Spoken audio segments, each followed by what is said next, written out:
So that chopped itself into two separate readings. I'm assuming that the woman in the moon would like her own reading rather than to be associated with a caterpillar or butterfly transformation.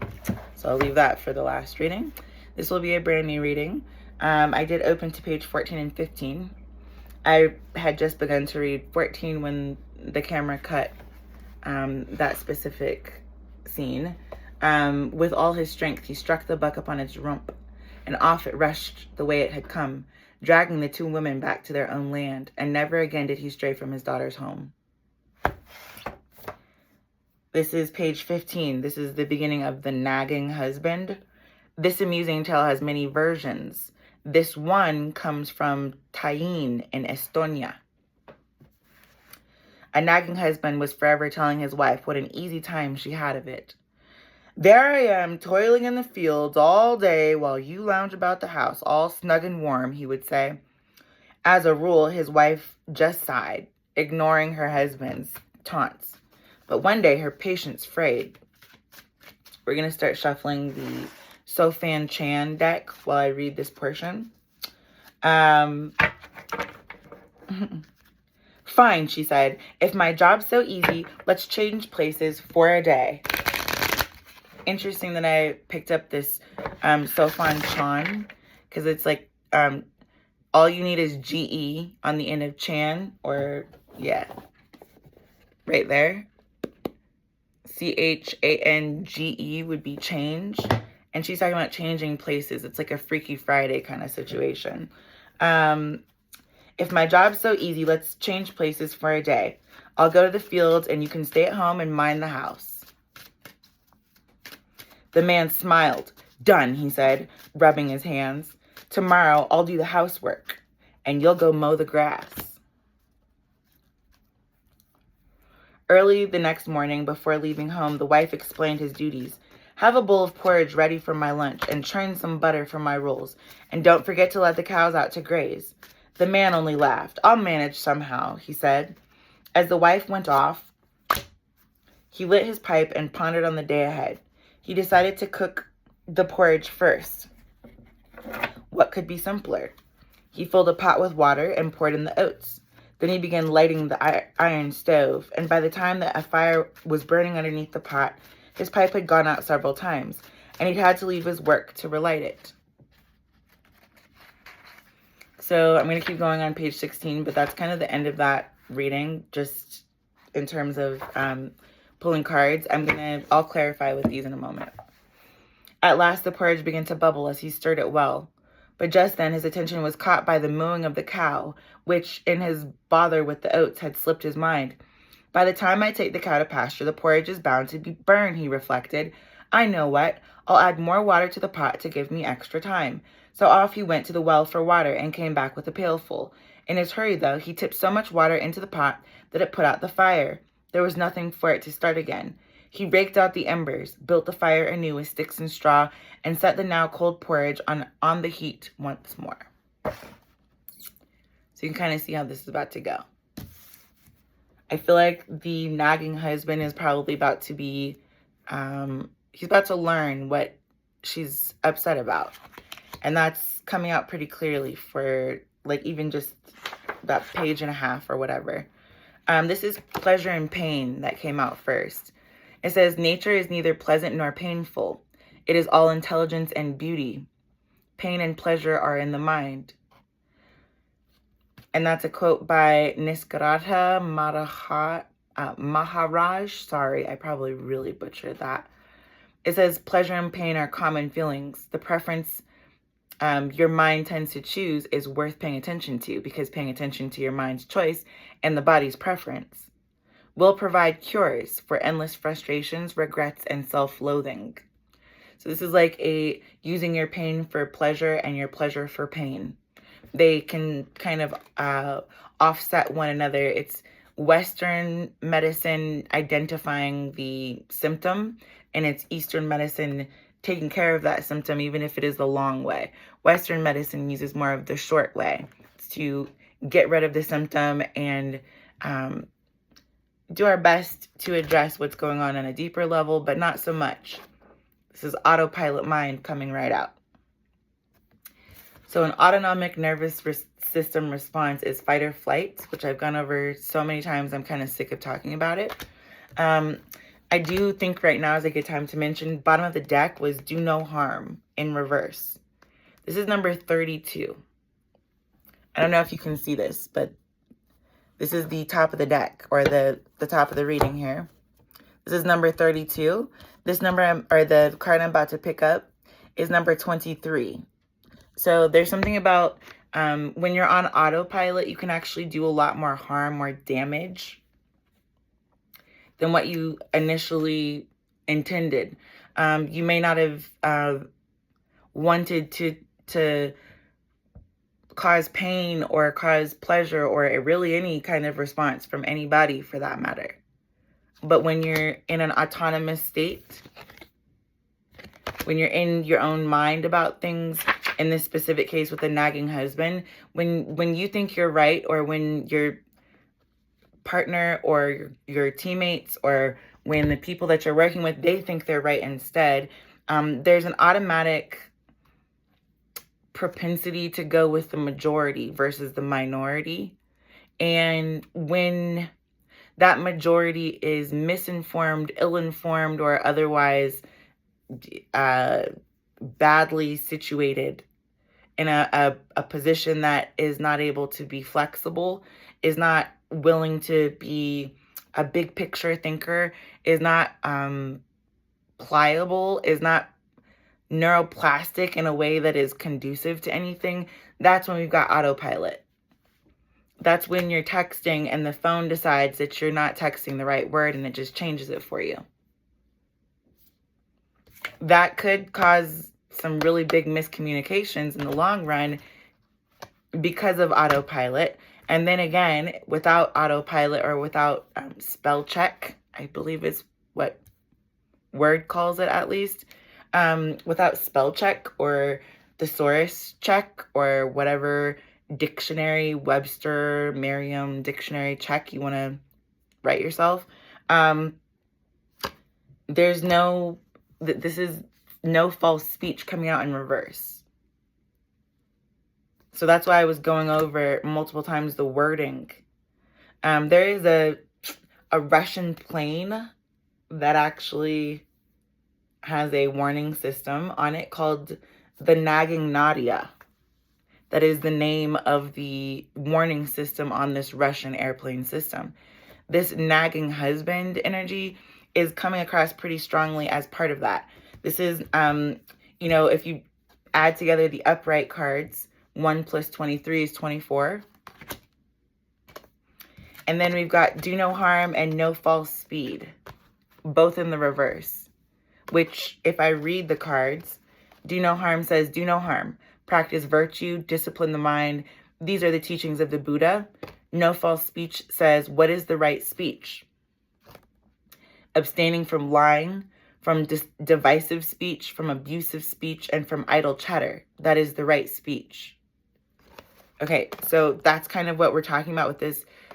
What one person considers nagging, another person would consider a warning. What one person considers a warning, another person would consider nagging. Put your helmet on, put your seatbelt on, blah, blah. That sounds like nagging coming from your mother, but it's really a warning, and it's so that you don't get injured, right? If she says, stop, don't run it out in the street right now, if you don't listen first, like the first time around, then you won't have a second time around, because you'll be dead.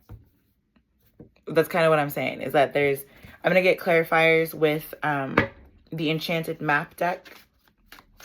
But that's what I'm saying, is that there's pain and pleasure. There's a lot of pleasure in the idea of being able to have an auto driving car, like without any kind of driver, the car just takes you exactly where you want to go. That's a great thought. It's a mind, it's a mental idea that sounds great, but for there to be no false speech about it, it would have to do no harm, which at the moment it does. So therein it cannot be a reality at the moment. Does that make sense? It's like it's a obvious setback. It has nothing to do with needing, flotation, like a floating car. We don't need that. We could figure out how to autopilot a regular driving car on 4 wheels, That's a start. We've kind of got that, but it's still not been signed, sealed, delivered. You know what I'm saying? You can't go out and buy it, is what I'm trying to say. This is protecting treasure, number 39. And that is coming out with pleasure and pain, number 1. So this woman is literally laying on top of a box of treasure, a hidden treasure. And she's under an umbrella because it's raining really hard outside. It's just extremely tumultuous. Yep. Here's flying, coming out with autopilot mind. That's really interesting that I just had the hovercraft idea come through right before this 20 flying card came out. There's definitely something to that. This is the idea that we could have had that, but that there's something in not doing any harm and no false speed not being available. People would use the technology that is available in a very bad, harmful way, is what I'm saying. There's not really anything I'm saying that's new or revolutionary at all. That's where the no false speech is going to come into play. This is interesting. Yeah, okay. So number 31, this dry desert, that's coming out with number 35, no false speech in reverse. So it's no lie that there is like this oasis at some point.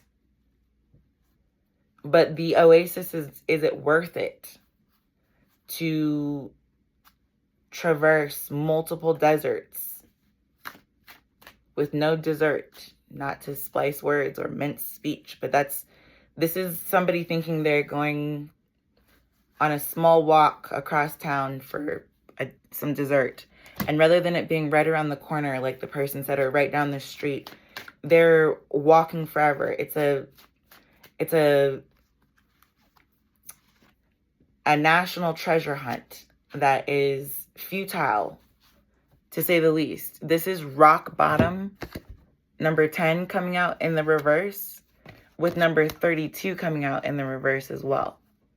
This is do no harm, and this is rock bottom. Both of them are in the reverse, meaning that this is actually not a futile journey. Understanding how to switch positions, to put yourself in someone else's shoes, walk a mile in those same shoes, how to see things from a different angle or perspective or a different viewpoint than you originally would have maybe approached the situation with, or that would be your knee-jerk reaction. It doesn't mean that you're not correct in whatever assumption that you made. It just means that before you can make that assumption, you have to ask the questions that are commiserate with that trajectory so that you don't do any harm. Because in the upright, if all these things were in the reverse, all these cards came out in the upright, protecting treasure, flying, and this dry desert, right? But this came out in the reverse. This is not rock bottom. Somebody has way more resources. Maybe they've got a camel, several different bags of water, and, I don't know, a caravan behind them full of digging tools and places to create shelter against any kind of pain, to make sure they've got the pleasure. That's what I'm saying, is that this do no harm in reverse with rock bottom means that there's a choice. We have a choice. We can either choose to live amongst kind of this ambiguous idea of just walking along and life is happening to us. Or we can kind of man up and switch positions with life and be like, now I'm living life. Life is no longer living me. If that makes sense. So let me get one for rock bottom, please. The storyteller says stories are medicine, strengthening and renewing.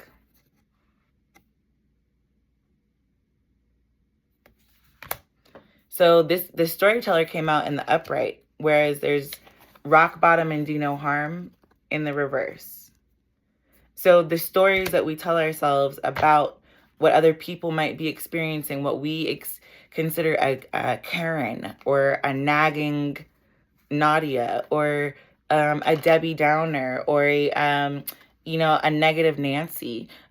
However you view a situation, sometimes it's really healthy and necessary for you to take a moment to put yourself in someone else's position mentally. And it doesn't mean that you're not going to make the same decision. Sometimes that's necessary. Sometimes it's necessary. Pain and pleasure, we have the hedge guardians coming out. Walk widdershins and seek the land under the hill. Seek the land under the hill. This is interesting to me because I see this umbrella now as being the hill and this woman protecting or being curled up. She's in a red dress, taking all the pain and the pleasure that comes along with the hardships of the outdoors, all of Mother Nature's most brutal kickback. That's what she's guarding. And under that seems to be the hedge guardians, which may be in this box. That's the treasure, is the guardianship. It's the walk widdershins. It's WIDDERSHINS. And seek the land under the hill. So when you're talking about a storyteller being the top of the reading, there being no harm done and no rock bottom hit, it's the depth of roots. It's the depth of your understanding of someone else's plight. This is the autopilot nagging voice coming out right down the middle of the reading with this flying coming out right with it. This is definitely that warning signal. What some people consider trash is another man's treasure. Same thing with advice. Some people want advice with a grain of salt. Some people want their hamburger with a side of fries. You know what I'm saying? Some people like their salt and their pepper. You know what I'm saying? Like sometimes you need to have a different experience, a different flavor, texture, vision, sensation of any type, a different word of speech. Go left, not right. That really would have helped this woman who's now, stuck in the desert. It's that kind of idea. So we've got the wild God coming out with autopilot mind and the flying. This is number 20. So says, go to the woods, to moss, to mud, to magic. And I do want to say that this flying Pegasus is the magic that is flying towards somebody's mind. The autopilot mind card says, in the mundane, nothing is sacred. In sacredness, nothing is mundane. I think I just said that about life living you or you living life. That's right there. What some people would consider living life may not be any kind of life in your mind. Sometimes I wonder if when looking at third world countries, the vast difference between the luxury of just gluttony of so much of this and way too much of that and a whole lot of everything, okay? That is the reason why when we look at people in third world countries, we view them as not having anything. The value of their relationship with their neighbor, the value of their relationship with their family members, the value of the relationship they may forge with animals or may not forge with animals, for that matter, if they're competing against them for food. That's the difference. That's the gauge. So if I gauge myself against a British person, yeah, okay, my accent could be very, very English, but I don't have a British accent. If you do the Scots against the British people as an American, it's going to sound really different from how the Scots would probably hear Americans to British people. You understand what I'm saying? That the more life experiences you gain, that is the amount of switcheroos that you're able to disguise yourself with. This is the old one. That's what I was trying to say. There's no false speech in that. This is understanding that this is how many miles you had to walk in someone else's shoes before you understood what a deserted lifestyle they may have had. I'm hearing that song. I would walk 500 miles and I would walk 500. I think it's in Benny and June. It's in that song. It's in that movie somewhere. That song is. I don't know. Anyway, this is the old one. The ancestors call. Seek their wisdom. So this is seeking the wisdom of not having to dry yourself out completely, not having to dehydrate yourself in a very false way by diluting yourself with sweet nothings and falsified promised lands. And you know what I'm saying? That's like, get rid of that and you will walk in the correct direction according to the old ones, even if it's the long path. Even if it means changing your diet so that you can have long-term success rather than taking a pill every day and still eating all the cholesterol that you want. It's decreasing or increasing the salt depending on if you're dehydrated or if you're if you're overhydrated. It's all of these minute adjustments is what I'm gonna say. Number 35, no false speech. To speak truthfully is what your heart wants, and to speak in ways that will make you feel bigger and better is what your fictional self, constructed by an untrained mind. Choose wisely. So anything that your heart wants is truth. That is the old one, speaking truth to you to lead you through a dry desert without falling on top of a cactus. I don't know why, but I'm seeing this number as being the guiding line here. She's on one side and there's just nothing. There's nothing but prickly prickers in the future. You know, this is the old one covering that for you. These are, I don't know why I'm seeing the horns of this creature being the two towers or the two structures there. They almost look like structures like an emerald city or something. It doesn't look like a cactus, but that's what it is. A cactus that large, that far off in the distance is going to hurt once you approach it. Same thing with these horns. It's like the old ones are telling you to go this way. They're entitled, just like everyone else is, to change their minds at the drop of a hat. I think I'm going to leave this there. This has been a very interesting read. I'm going to continue to work with these entities and energies as I feel I need to. And I will look forward to doing another reading for y'all sooner than later, hopefully. Toodaloo.